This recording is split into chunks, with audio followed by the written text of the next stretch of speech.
Hello, BookTube, and I'm here to kick off a reading event. To it's a reading event to read all of H.G. Wells' fiction chronologically, as much as possible. And when I say all, I'll address that in a few moments. And he was born, and the reason why it's today is he was born September 21st, 1866, in Bromley, Kent. He died at the age of 79 on August 13th, 1946, at the age of 79. Now, when I say all of his fiction, well, that is not going to be possible for some of his very early works. Now, the first one that I've read, it's a reread for me, is the Chronic Argonaut. It's a time travel story. You may say that may sound familiar. Well, so it should. Well, when H.G. Wells was a student, a third year student at the Normal School of Science in South Kensington, he founded a magazine, a college magazine, and that was 1886. He was a third year student at the time, and between 1870 and 1890, he wrote quite a bit of stuff and he contributed to it. And one of them was the Chronic Argonauts. Now, it definitely is a precursor or a first attempt at what eventually would become the Time Machine. Now, it appeared in three parts as a serial: April, May, and June 1888. Now, it's sort of, I'll go into the story a little bit, but he never finished it. And then later, he had other attempts, which we'll go into more detail when we get to the Time Machine, because they are more closely related to the Time Machine. But the in around the early few years of the 1900s, 1904, 5, or 6, he went and bought up all the existing copies that he could find of the magazine where the Chronic Argonauts appeared, and he destroyed them because he didn't want it around. So apparently, because of that, it's extremely rare. But it is reprinted in a number of collections. It's in the Delphi collection, and I read it from the Norton Critical edition of the Time Machine. It's very short, and as I say, it just sort of um, cuts off with the very last line: "The voyage of the Chronic Argonauts had begun," and that's where it ended. But it starts out with the narration of the narrator, describing a tumble down building, a manse. It's the roof is falling in, and it's becoming decayed due to the ravages of time. Hence, I think that's why he's used this, that there's degradation through time, which will again be picked up, I think, with the Time Machine. Not think, I'm quite sure that's what it is, and that's what he was doing here. But it's set in Wales, and there's a scientist that comes and sort of just swoops and moves in there, and there's so much talk about that he's a warlock, and all these kind of things, because he doesn't have servants, so he's very suspect. And like, how does he eat? He's either eating, not eating, or eating uncooked food,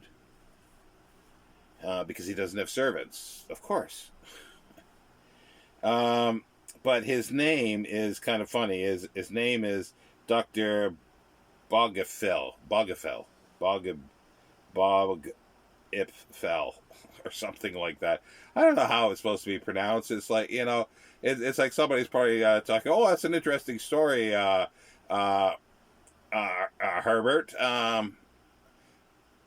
But what are you going to call the main character? Oh, what was that? Dr. Nebuchadnezzar. Oh, that sounds like a fabulous name there, Herb. Yeah, right. Anyway, uh, it's kind of weird because it's a bit disjointed. It's in separate parts. The second part is written from the um, author's point of view, because it says here, um, but there's a lot of descriptions of sort of the environment, things, and also passing of time, like, I think as well, that's in here. Um, but he talks about, the author. I'm just trying to find the line where the author is, yeah, as the author lay basking there and speculating. He's on a riverbank, and all of a sudden he sees, like, on a islet in the river, a person. It turns out to be the Reverend Elijah Ulysses Cook, who had sort of disappeared, and he then, he rescues him off the island, and he narrates the story of what happened to him, and then he dies. But before he disappeared, there's these other stories that like associated with this house, where somebody was murdered at one point, disappeared, all sorts of things like this. And the doctor who's doing this, like, all of a sudden, people are walking by, and there's like there's a whirling sound, and it's just fabulous how he. I'll read the section of how he describes it here, but he also uses a few words that I just love. He crepuscular. I just love that word. So he uses it. He struggled for the. It says bats and owls struggled for the crepuscular corners of the lower rooms. I just love that. But here, let me read the kind of prose that he's got here. The stillness of the twilight had hushed the myriad murmurs of the day. Only the sounds of footsteps and voices and laughter that came fitfully rising and falling from the roadway, and an intermittent humming in the darkened dwelling, broke the silence. Suddenly a strange whizzing, buzzing whirl filled the night air, and a bright flicker glanced across the dim path of the wayfarers. All eyes were turned in astonishment to the old manse. The house no longer loomed a black, featureless block, but was filled to overflowing with light from the gaping holes in the roof, from chinks and fissures amid tiles and brickwork, from every gap which nature or man had pierced in the crumbling old shell. A blinding blue-white glare is streaming, besides which the rising moon seemed a disk of opaque sulphur. The thin mist of the dewy night had caught the violet glow and hung unearthly smoke over the colorless blaze. A strange turmoil and outcry in the old manse now began, and grew ever more audible, and the clustering spectators, and therewith came clanging loud impacts against the window guarding tin. Then from the gleaming rooftops of the house suddenly vomited forth a wondrous swarm of heteromonas living things, swallows, sparrows, martins, owls, bats, insects, invisible multitudes, to hang for many minutes, a noisy, gyring, spreading cloud over the black gables and chimneys, and then slowly to thin out and vanish away in the night. As this tumult died away, the throbbing humming that had first arrested attention grew once more in the listener's hearing, until at last it was the only sound in the long stillness. Presently, however, the road gradually awoke again in the beating and shuffling of feet as the knots of rostrig people, one by one, turning their blinking eyes from the dazzling whiteness and pondering deeply, continued their homeward way. It's kind of neat. It's like very dramatic, and so the the uh, the Reverend tells his story how he just, he goes up, knocks on the door, and walks in and surprises the doctor, who has blood on his hands. And it turns out that he'd already gone back and forth in time a little bit. And he actually went to a previous time in that house, and there was a family there, and they attacked him thinking that he was a demon of some sort, and he defended himself and killed somebody, hence the murder that everybody knew that was associated with that house. So it's kind of neat, but it's like there's no reason, like, why, like, they don't say why he just all of a sudden appears to this house. Wells doesn't deal with that, but he talks about how or why the scientist, the doctor, has created this, because he talks about the ugly duck, Hans Christian Andersen's ugly duckling story, and he says he's the ugly duckling, and he wants to find his people, and be recognized for himself, and that's where he's going to travel through time.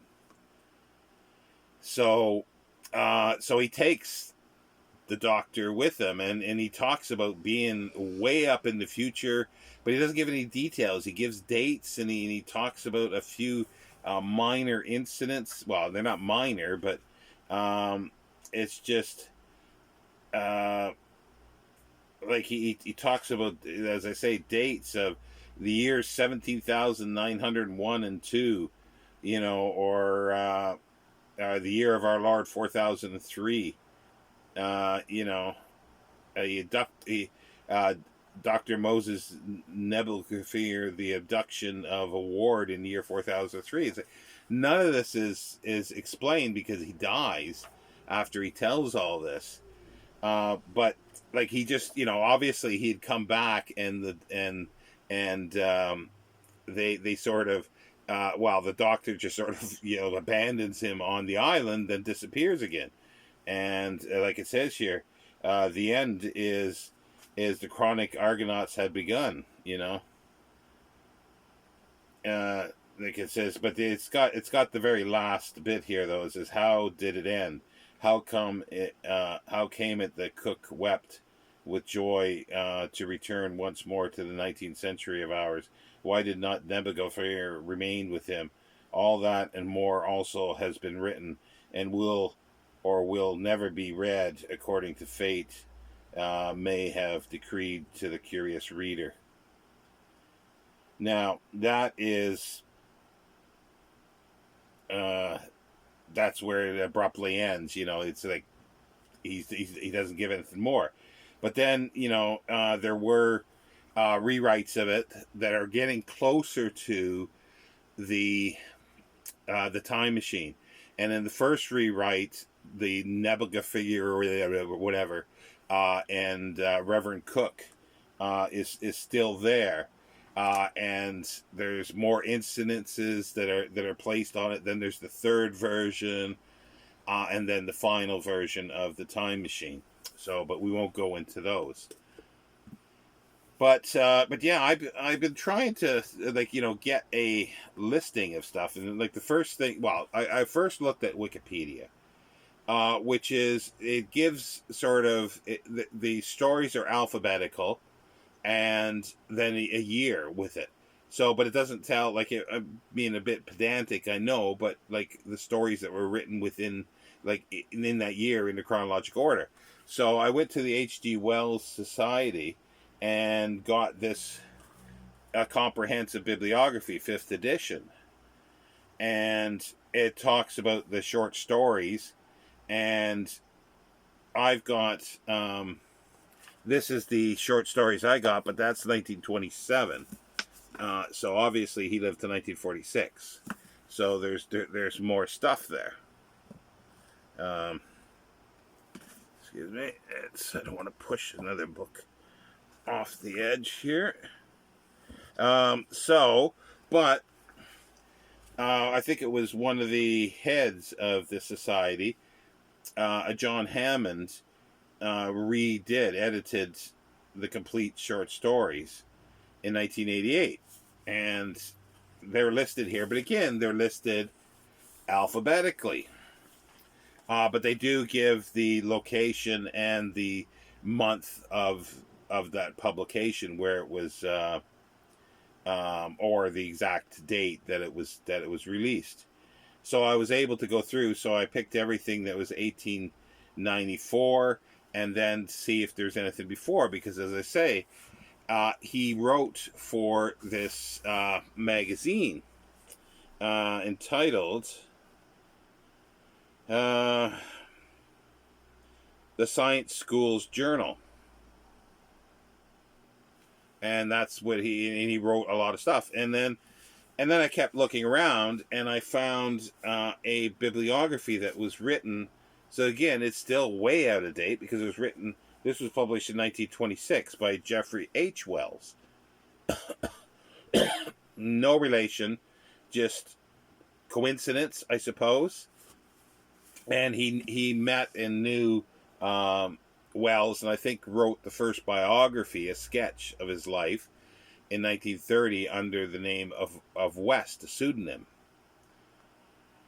Because Wells thought it'd be better if he used a pseudonym and didn't use Wells. But then in the preface here it says, this volume would never have been compiled by myself, that is, had it not been for my quite definite belief that its subject is, beyond all doubt, and by any standard, a very great writer indeed, and certainly one of the two greatest living English novelists, and consequently that some compact record such as this of all his writings, of whatever length or nature, must possess not only interest but a certain material value for all students, critics, and collectors of his works.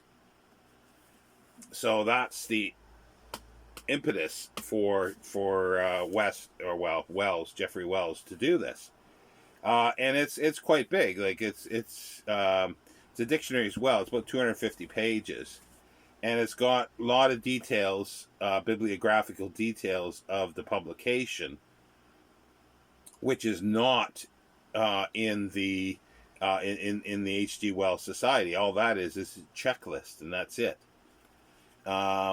Now, this is kind of interesting because there is an appendix in here. There's several appendices. There's a dictionary as well, which I've leafed through, which looks quite interesting. It takes up about half the book or more. Appendix 1 is sort of a chronological list of unreprinted writings. Note, this list, combined with that of the volumes and pamphlets in order of publication, will provide a guide not only to the full extent of Wells's literary activities, but to the general development of his art and ideas.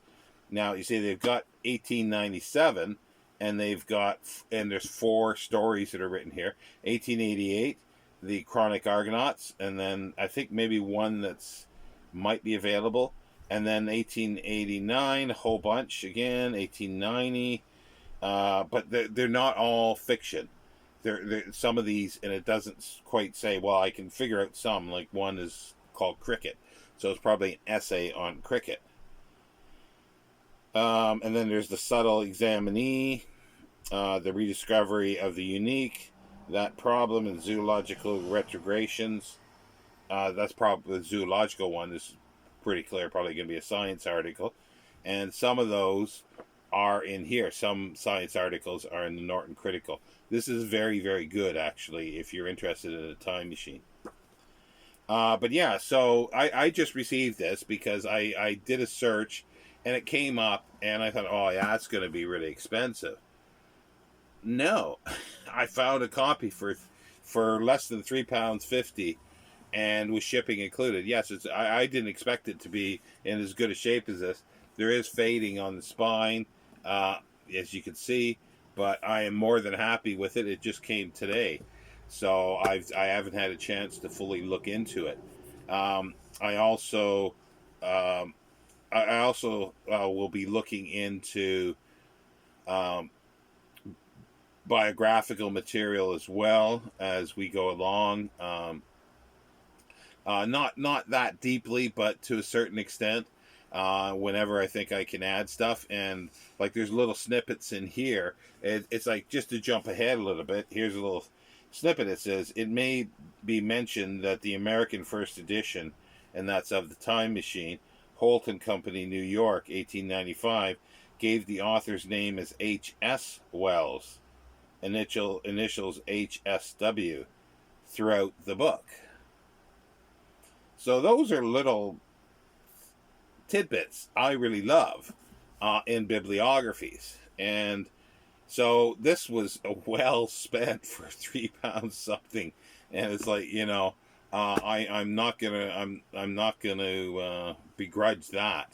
That's for sure. But anyway, I've been going for over 20 minutes here on a short story, in essence. So if you've read the Chronic Argonauts, what do you think of it?